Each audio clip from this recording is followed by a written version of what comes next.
So good evening students.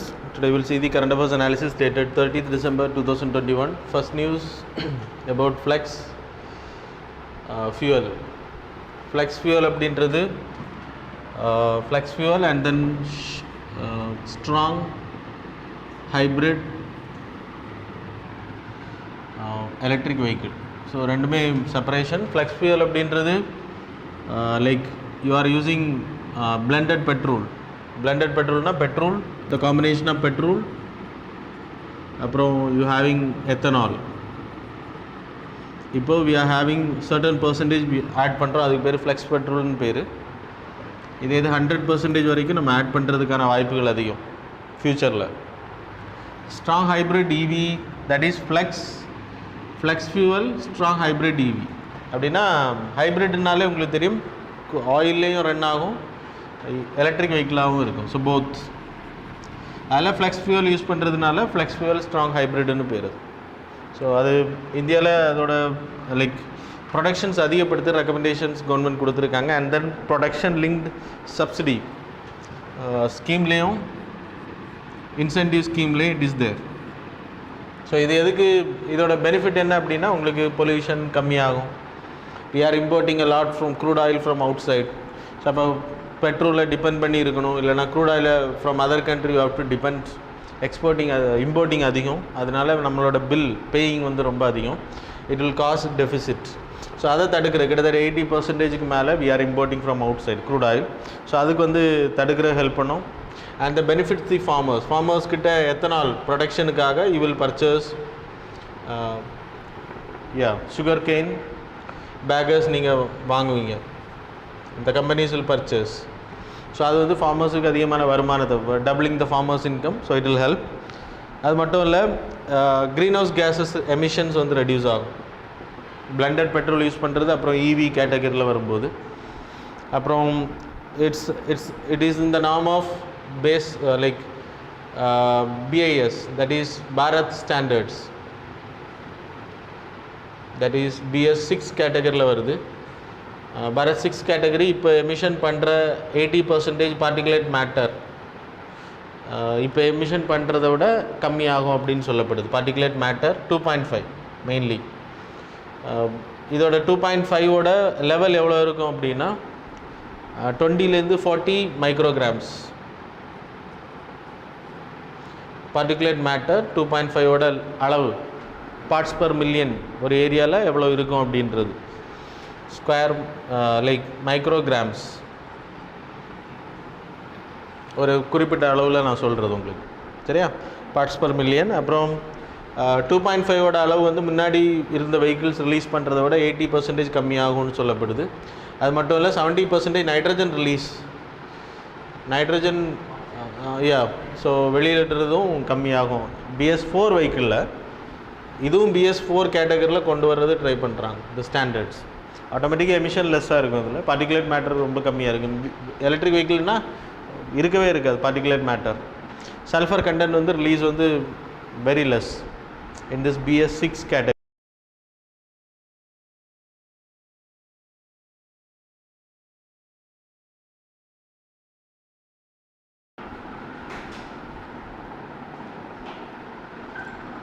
So BS4ஓட BS6 அளவு வந்து கிட்டத்தட்ட 8 லைக் BS4ல் நீங்கள் ரிலீஸ் பண்ணுறதை விட, தட் இஸ் சல்ஃபர் கண்டென்ட் வந்து ரிலீஸ் பண்ணுறது, அது BS6 ஆகும்போது 4 to 5 டைம்ஸ் கம்மியாகும்னு சொல்லப்படும். It's a benefit of like human environment, healthy environment help பண்ணும் அப்படின்ற, pollution less. So that's a benefit of the scheme. Then next news about the FASAI and the protection against the recently drafted rules.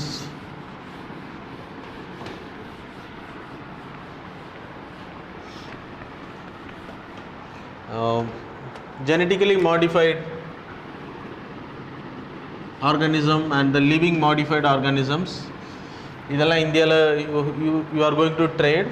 Then you people know Cartagena Protocol, Nagoya Protocol. So Nagoya Protocol talks about the living modified and then genetically modified. People have to be notified with that. அதில் அதை implement பண்ணுறதுக்கு இந்தியாவில் we having GEAC, genetical engineering appraisal committee. அவங்க தான் இந்தியாவில் இந்த ப்ராடக்ட்ஸை introduce பண்ணுறதுக்கு அப்ரூவல் கொடுக்கணும். அப்ரூவல் வந்து ministry of environment, forest, climate change கீழே வருவாங்க. இந்த மினிஸ்ட்ரி கீழே இட்ஸ் அ லைக் செக்ரட்டரி தான் இது ஹெட்டாக இருப்பாங்க. என்வாயர்மெண்ட்டோட செக்ரட்டரி தான் head this genetical engineering appraisal committee. So இந்த கமிட்டி அப்ரூவல் கொடுத்ததுக்கு பிறகு தான் ministry of environment, forest, climate change வந்து அந்த ஜெனட்டிக்கலி மாடிஃபைடை வந்து நீங்கள் பயிரிடுறதுக்கோ இல்லை விற்கிறதுக்கோ அலோவ் பண்ணுவாங்க. இப்போ வெளிநாடுகளில் இருந்து நீங்கள் ஜெனட்டிக்கலி மாடிஃபைட் ஃபுட் ஐட்டம்ஸ் உள்ளே வரணும் அப்படின்னாலும் ஜிஏசி வந்து அப்ரூவல் கொடுக்கணும். அப்படி தான் இருந்துச்சு.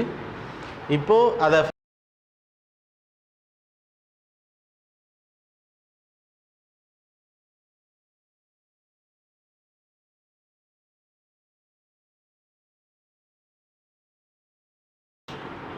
so it was changed to FASAI.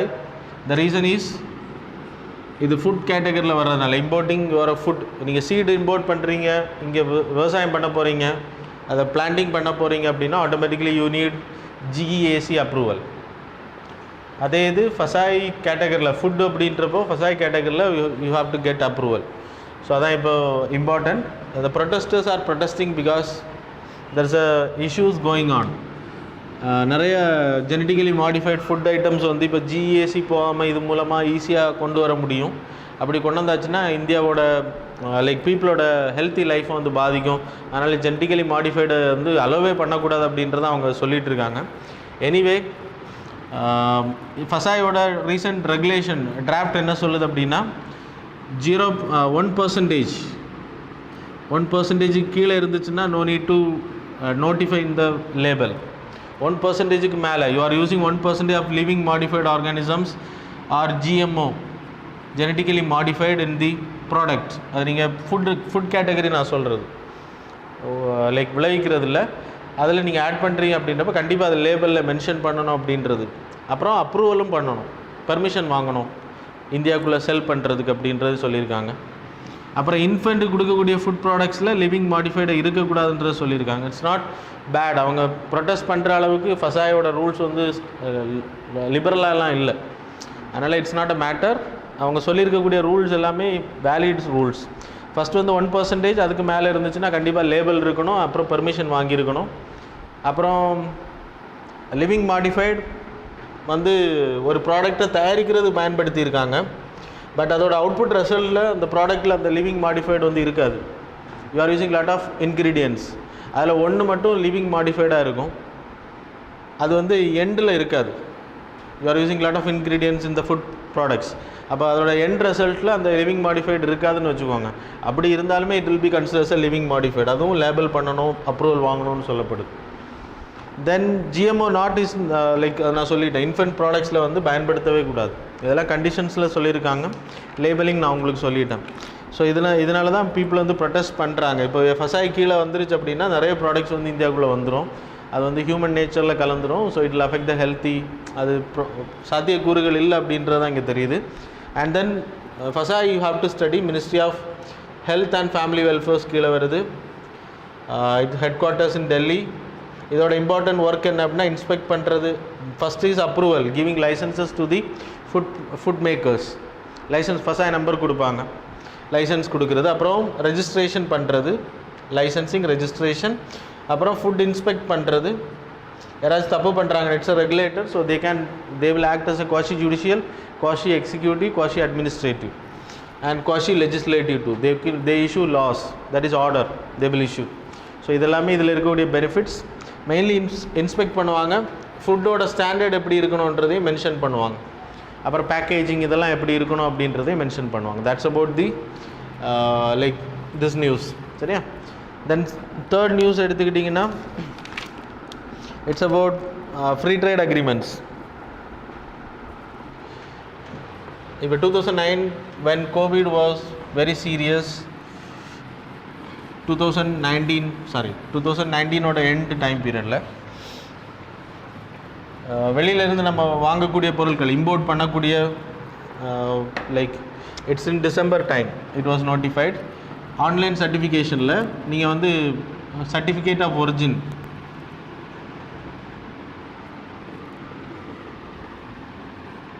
So இந்தியாவில் தயாரிக்கக்கூடிய ப்ராஜெக்டாக இருக்கலாம், வெளியிலேருந்து வரக்கூடிய ப்ராஜெக்டாக இருக்கலாம், வெளியிலேருந்து வரக்கூடிய ப்ராடக்டாக இருக்கலாம். ஸோ அது வந்து சர்டிஃபிகேட் ஆஃப் ஒரிஜின் அப்படின்றது இட்ஸ் இம்பார்ட்டன்ட். ஏன்னா சைனா வந்து நிறைய கண்ட்ரீஸில், சவுத் ஈஸ்ட் ஏஷியன் கண்ட்ரீஸில் they having lot of bases. So சைனாவோட கம்பெனிஸ் வந்து இந்த சவுத் ஈஸ்ட் ஏஷியன் கண்ட்ரீஸில் இருக்கிறனால they will come as a Vietnam product, they will bring as a Vietnam product, they will bring as a Malaysian product, they will bring as a சிங்கப்பூரில் இல்லை வேறு கண்ட்ரீஸ்லேருந்து கொண்டு வருவாங்க. அப்போ தாய்லாந்து, கம்போடியா, வியட்நாம், லாவோஸ் இந்த மாதிரி கண்ட்ரீஸில். ஆனால் சைனாவுக்கு we are providing preferential trade agreement category, FTA கேட்டகரியில் ப்ரொவைட் பண்ணோம் நிறைய ப்ராடக்ட்ஸுக்கு.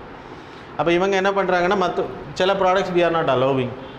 சைனாவுக்குன்னு ஒரு லிமிட் இருக்குல்ல, அந்த ஒரு லிமிட்டுக்கு தான் நம்ம FTA ப்ரொவைட் பண்ணுறோம், அதுக்கு மேலே ப்ரொவைட் பண்ணுறோம். அதனால் என்ன பண்ணுறாங்க, சைனாவோட ப்ராடக்ட்ஸுக்கு நிறைய ப்ராடக்ட்ஸுக்கு we are not providing FTA, PTA provide பண்ணுறதில்ல, ப்ரெஃபரன்ஷியல். அதனால் என்ன பண்ணுறாங்கன்னா வேறு கண்ட்ரி மூலமாக இந்தியாவுக்குள்ளே கொண்டு வருவாங்க. அப்போ it will affect the Indian economy. We banned lot of products from China, அதையும் கொண்டு வருவாங்க வியட்நாம் போன்ற கண்ட்ரிஸ் மூலம். ஸோ அதனால் we need a certification of origin. இந்த PTA, FTA என்னன்னு சொல்கிறேன், FTA, SEPA அப்படின்னா என்னன்றது சொல்கிறேன். ஃப்ரீ ட்ரேட் அக்ரிமெண்ட் அப்படின்றது ஒரு list of products by negotiation, both countries negotiate பண்ணி எந்தெந்த ப்ராடக்ட்ஸ் வந்து ரெண்டு கண்ட்ரியும் வந்து ஃப்ரீயாக ட்ரேட் பண்ணிக்கலாம். Tariff less, it's not about tariff free கிடையாது. டேரிஃப் வந்து ரொம்ப கம்மியாக இருக்கும். ரெண்டு கண்ட்ரிஸும் சேர்ந்து ஒரு இத்தனை லிஸ்டிங், ஒரு 50 products from India you can trade to some other country, that is B country, and 50 products from B country you can trade to India. அது லிஸ்டிங்ஸ் இருக்கும். ப்ரெஃபரன்ஷியல் ட்ரேடிங் அக்ரிமெண்ட் அப்படின்றதும் ஃப்ரீ ட்ரேட் அக்ரிமெண்ட் தான். That is generalise system of preference, generalise system of preference, GSP. That is preference will be given for some countries. அப்போ India வந்து you having trade with A country and B country, you are doing trade for some products.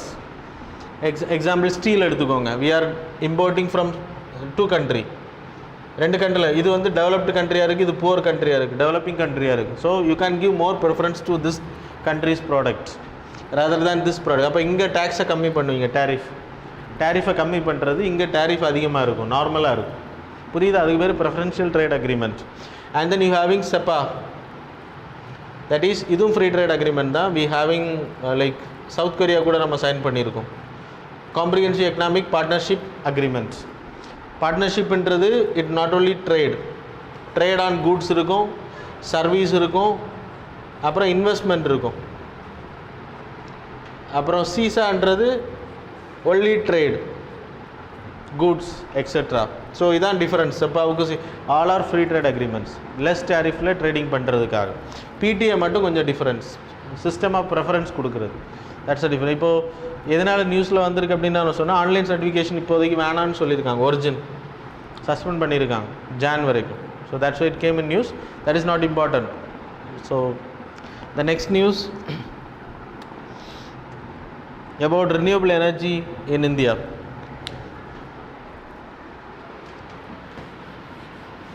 India வந்து கிட்டத்தட்ட 40% of renewable energy டார்கெட்டை வந்து achieve பண்ணியிருக்கோம். 2030 target.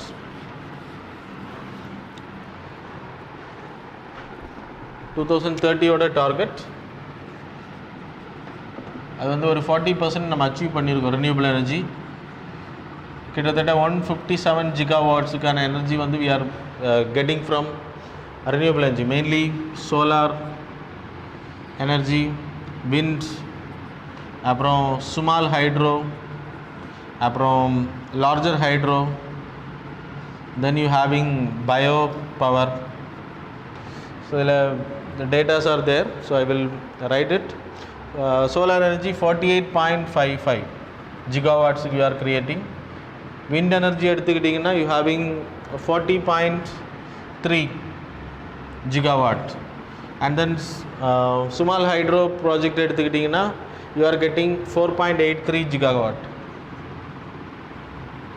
And the larger hydro it is 46.5 gigawatt. And then biopower you having 10.6.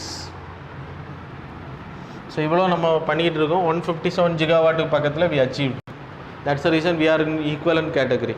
So ஃபியூச்சரில் it might go to 500. நம்ம conference of parties 26ல் we announced gigawatt அதிகப்படுத்துறது. So implementation is more important. Renewable எனர்ஜிக்கான இம்ப்ளிமெண்டேஷனுக்கான reason என்ன அப்படின்னா green house கேஸஸை குறைக்கிறது, carbon tie ஆக்சைடோட எமிஷன்ஸை தடுக்கிறது, சல்ஃபர் கண்டென்ட். கோல் அதிகமாக நம்ம எரிக்கும்போது சல்ஃபர் ரிலீஸ் ஆகும். சல்ஃபர் கண்டென்ட் வந்து it's harmful for the human environment, atmosphere ரொம்ப ஹார்ம்ஃபுல். ஸோ அதை வந்து தடுக்கிறது ஹெல்ப் பண்ணும். இதை இம்ப்ளிமெண்ட் பண்ணுறதுல ப்ராப்ளம் என்னென்னா, இப்போ சோலார் பவர் பிளான்ஸ் எல்லாம் இம்ப்ளிமெண்ட் பண்ணோன்னா you need acres of land அக்வசிஷனில் ப்ராப்ளம் இருக்குது. And then you having finance. நான் உங்களுக்கு நேற்றுக்கே சொன்னேன், adoption fund we need green climate fund. எல்லா கண்ட்ரீஸும் நம்ம மேலே போர்டனை போட்டுட்டாங்க. We are also releasing pollution தான். நம்ம அடாப்ஷன் பண்ணுற அளவுக்கு டெக்னாலஜியோ அதுக்கேற்ற மாதிரி வசதி வாய்ப்புகளோ, இந்த sense money is not there in India. சடனாக ட்ரான்சிஷன் பண்ணுறதுக்கு ஒரு பெட்ரோல் இல்லைன்னா டீசல் வெஹிக்கிள்லேருந்து பஸ்ஸஸ்லேருந்து சடனாக எலக்ட்ரிக் பஸ்ஸஸுக்கு மாறுறதுக்கு you need crores for even one single bus. ஆனால் யூ ஆர் வெரி டஃப். இந்தியாவை பொறுத்த வரைக்கும், இந்தியாவோட பொருளாதாரத்தை பொறுத்த வரைக்கும் சடனாக எல்லா பஸ்ஸையும் வந்து எலக்ட்ரிக் வெஹிக்கிள்ஸில் மாற்றுறதோ இல்லை சோலார் பவர்டு எலக்ட்ரிக் ட்ரெயின்ஸாக மாற்றுறதோ வெரி டஃப். அதனால் லைக் கோல் பவரெல்லாம் ஒரே நாளில் ஷட் டவுன் பண்ணுறது it's not possible in India. அப்போ அதுக்கெல்லாம் நீங்கள் ஆல்டர்னேட்டிவ் வேஸை உருவாக்கணும். அதுக்கு வி நீட் ஹியூஜ் ஃபண்ட். அந்த ஃபண்ட் யார் கொடுக்கணும் அப்படின்னா வளர்ந்த நாடுகள் கொடுக்கணும். ஆனால் கொடுக்க மாட்டேங்கிறாங்க. கிட்டத்தட்ட 1 ட்ரில்லியன் கேட்டிருக்கோம் நம்ம. இப்போ நமக்கு மட்டும் இல்லை, வேர்ல்டு, டோட்டல் வேர்ல்டு. நான் நேற்றைக்கு உங்களுக்கு கரண்ட் அஃபேர்ஸில் எக்ஸ்பிளைன் பண்ணியிருந்தேன். ஸோ அதுக்கு வந்து ஃபண்டிங் தேவை. So these are the important things. ப்ராப்ளம்ஸை கேட்டு நம்ம என்னெல்லாம் ப்ராஜெக்ட் வச்சுருக்கோம் அப்படின்றத பிடிஎஃப்பில் மென்ஷன் பண்ணியிருக்கேன். You can study from the PDF. Okay, the next news about Atal ranking innovation institution of innovation.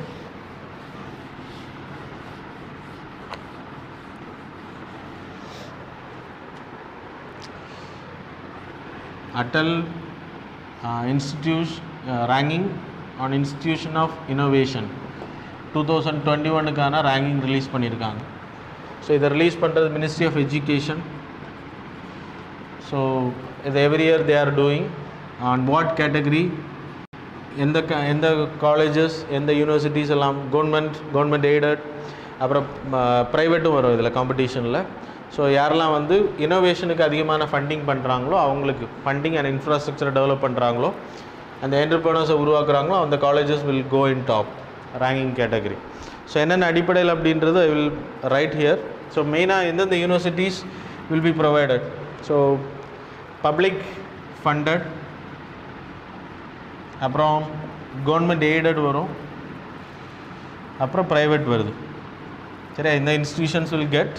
அதில் யூனிவர்சிட்டிஸ் வரும், IIT like IIT universities, colleges வரும் காம்படிஷன்ஸ் கேட்டகரியில், செல்ஃப் ஃபினான்ஸ் எல்லாமே வரும். அப்புறம் இது எந்தெந்த கேட்டகரியில் கொடுக்குறாங்க அப்படின்னா பட்ஜெட் அலோகேஷன். மெயின் வந்து பட்ஜெட்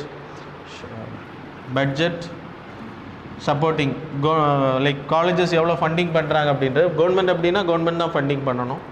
அப்புறம் இன்ஃப்ராஸ்ட்ரக்சர் ஃபார் இனோவேஷன் எந்த அளவுக்கு உருவாக்குறாங்க அப்படின்றப்போ, அப்புறம் awareness to the people, students mainly, entrepreneurship எத்தனை பேர் உருவாக்குறாங்க, அப்புறம் இனோவேட்டிவ் லேர்னிங் மெத்தட்ஸை எந்த அளவுக்கு கொண்டு வராங்க. ஓல்டு மாடல் கேட்டகரியில் இருக்கிறது பதிலாக innovative learning, digital library, so அந்த மாதிரி அலோவ் பண்ணுறது. அப்புறம் intellectual property generation, patent rights வாங்குறது, எத்தனை பேப்பர்ஸ் வந்து சப்மிட் பண்ணி பேட்டன் ரைட்ஸ் வாங்குறாங்க அப்படின்றது, அது அடிப்படையில். அப்புறம் innovation in governance of the institution.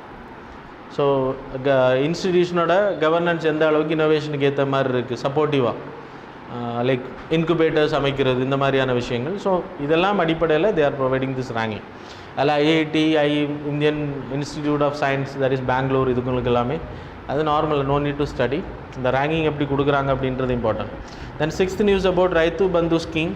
You people know Pradhan Mantri Kisan scheme. Every one knows that.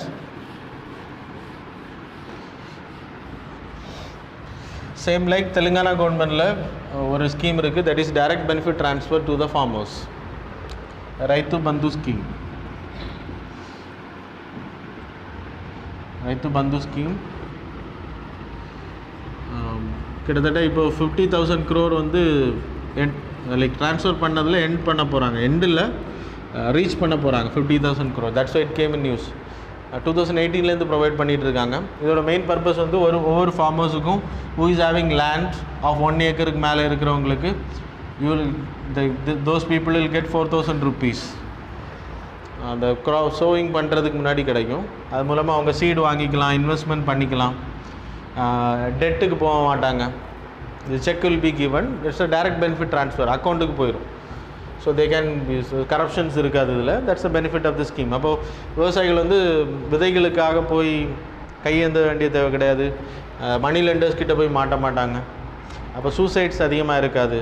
அப்போ கவர்மெண்ட் வந்து கொடுக்குறதுனால அதன் மூலமாக அவங்க விவசாயம் பண்ணுவாங்க. அதில் இதை திருப்பியும் பே பண்ண வேணாம். It's like universal income, basic income, universal basic income, UBI. So அதில் தான் பிஎம் பிரதான் மந்திரி கிசான் ஸ்கீம்லேயும் government, central government is providing 6,000 rupees. ஆனால் அது ரேஷனலைஸ் பண்ணப்பட்டிருக்கு அப்படின்னா எல்லோரும் கொடுக்குறாங்க, ஃபார்மர்ஸுக்கு கரெக்டாக போகுது அப்படின்ற important. Government staffs also getting this 6,000 rupees. Okay, listen. Yeah, that's the problem of India. Rationalize பண்ணப்படணும். Rationalize பண்ணும்போது we can identify. Yesterday there is a news you can see on Tamil Nadu, the gold loan waiving of scheme la கிட்டத்தட்ட ஒரு north Indian மட்டுமே 20 அக்கௌண்ட்டில் he is having gold loan. North Indian, not Tamil Nadu people. So I am not discriminating. So யாருக்கு இந்த scheme announce பண்ணுறாங்கன்னா Tamil Nadu people, but who will benefit? அதனால் rationalisation பண்ணும்போது கிட்டத்தட்ட 35 lakh 45 lakh பீப்புள் தான் அதில் இருக்காங்க. 45 lakh people லோன் எடுத்திருக்காங்களாம். அதில் 35 lakh will not eligible for this loan waiving. அவங்க எலிஜிபிளே வராதுன்றாங்க. 35 lakh people. அது கவர்மெண்ட் எப்படின்றத சொல்லணும் வெளியில். இப்போ 35 lakh பணம் செலவு பண்ணுறது ஸ்டாப் பண்ணுறதுக்கு அப்படி பண்ணுறாங்களா அப்படின்னு தெரியாது. ஆனால் அதுக்கு ஒரு ரிப்போர்ட் சொல்லியிருந்தார் மினிஸ்டர். கிட்டத்தட்ட ஒரு north Indian is having 20 bank அக்கௌண்ட்ஸில் இஸ் ஹேவிங் 21 லோன்ஸ் கிட்டத்தட்ட. அப்போ ஒவ்வொரு லோனுக்கு குறைஞ்சது 1 லட்சம் போடுங்க, எவ்வளோ தள்ளுபடியாகணும் அவருக்கு. So that's a technique. அதனால் அதெல்லாம் களையிறதுக்காக தான் ஆதார் கார்டெல்லாம் மேண்டேட்ரி பண்ணியிருக்காங்க. இப்போ ஆதார் கார்டு நம்பர் இல்லாதவங்களே நிறைய பேர் இருக்காங்க. அவங்க எல்லாமே இந்த 35 lakhல வராங்க. அதனால தான் அப்ரூவர் இருந்துச்சு நேற்றுக்கு. ஸோ கவர்மெண்ட் வந்து எப்போவுமே ஸ்கீம்ஸ் இன்ட்ரடியூஸ் பண்ணுறது இவ்வளோ பெரிய கண்ட்ரியில் இட்ஸ் குட். இன்றைக்கி கிட்டத்தட்ட 140க்கு மேலே வேக்சினேஷன் மட்டுமே பண்ணிடுறோம். அப்போ பாப்புலேஷன் எங்கே இருக்குது? நம்ம 138ன்னு சொல்லிகிட்டு இருக்கோம், but population is very high. அப்போ அவ்வளோ பெரிய கண்ட்ரியில் கவர்மெண்ட் இஸ் ப்ரொவைடிங் ஸ்கீம்ஸ். அது கரெக்டான ப்ராப்பரான பீப்புளுக்கு போனான்னா ரேஷனலைஸ் பண்ணப்படணும் பை டார்கெட்டிங் பீப்புள். ஸோ எல்லாருக்குமே கொடுத்தா கவர்மெண்டால் எதுவும் பண்ண முடியாது. கரெக்டாக யாருக்கு போகணுமோ அந்த ஸ்கீம் வந்து கரெக்டாக பண்ணப்படணும். That's the benefit. So Rythu Bandhu scheme it's benefited அப்படின்னு சொல்லப்படுது. சேலஞ்சஸ் எடுத்திங்கன்னா லேண்ட் இல்லாதவங்களுக்கெல்லாம் கிடையாது. இப்போ நிறைய பேர் வந்து லேண்ட் வச்சுருக்க மாட்டாங்க, லீஸுக்கு எடுத்து பண்ணுவாங்க. அவங்க எல்லாம் இந்த பெனிஃபிட்ஸ் வாங்க முடியாது. 1 acreக்கு மேலே லேண்ட் இருக்கணும், தட் இஸ் அ கண்டிஷன். சரியா? So that's all. Then next news about RCEP and the victory for the dairy sector. News ஆக்சுவலாக என்ன அப்படின்னா CEPA news. we are going to sign a CEPA agreements, CECA agreement. இப்போ தான் உங்களுக்கு explain பண்ணியிருந்தேன். CECA அப்படின்றது comprehensive economic cooperation agreement. Comprehensive Economic Partnership Agreement is CEPA. So we having with South Korea, this we having with Malaysia, Singapore, போன்ற countries கூட இருக்குது. இப்போ Australia கூட நெகோஷியேட் பண்ணிட்டு இருக்கு. இட்ஸ் a free trade agreement. முதல்ல அதுக்கு முன்னாடி I will explain the story of RCEP. RCEP அப்படின்ற ரீஜனல் காம்ப்ரிஹென்சிவ் எக்கனாமிக் பார்ட்னர்ஷிப். இதில் 10 Asian countries, ASEAN plus 6 countries. What are the 6 countries? The 5 countries are there now. Actually India is also part இருந்துச்சு. இப்போ India வெளியில் வந்துட்டாங்க. 5 countries அதெல்லாம் China, Japan, south Korea, Australia, then New Zealand. These are the 5 countries. இந்தியாவும் இந்த negotiation அப்போ இருந்தோம், but we left out. அதுக்கான ரீசன் என்ன அப்படின்னா டைரி ஃபார்ம் வந்து ரொம்ப பாதிக்கப்படும். இன்வெஸ்ட்மெண்ட் கேட்டகரியில் அவங்க பேச்சுவார்த்தைக்கு வரல. Only for trade on goods மட்டும்தான் பேச்சுவார்த்தை நடத்தினா. So that's not a matter. இதில் ஏன் வெளியில் வந்தோன்றதுக்கு மெயின் ரீசன் நியூசிலாந்து, ஆஸ்திரேலியா இந்த 2 கண்ட்ரீஸுமே அதிகமான டைரி ப்ரொடக்ஷன் பண்ணுறாங்க. இப்போ இதில் நம்ம சைன் பண்ணோம் அப்படின்னா dairy companies of Australia, New Zealand will come inside. அந்த dairy products from raw material from Australia, New Zealand will come inside India. அப்போது இது இந்தியாவோட பொருளாதாரத்தை பாதிக்கும். இந்தியாவில் milk industry we are the most highest.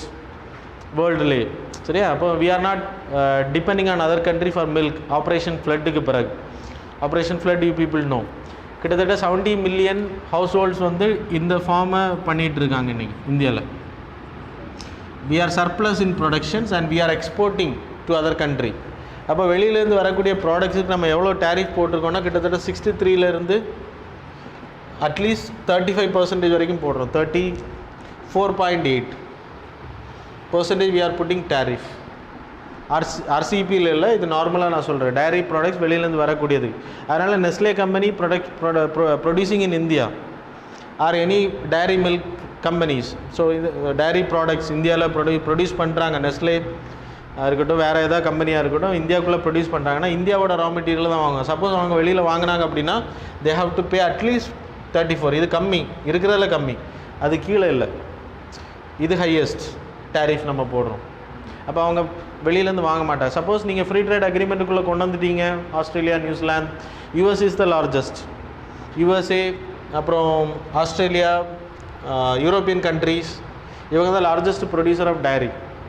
இப்போ நெஸ்லே கம்பெனி கூட இந்தியாவிலேருந்து தான் ப்ராடக்ட்ஸ் மில்கை வாங்கி தயாரிக்கிறாங்க.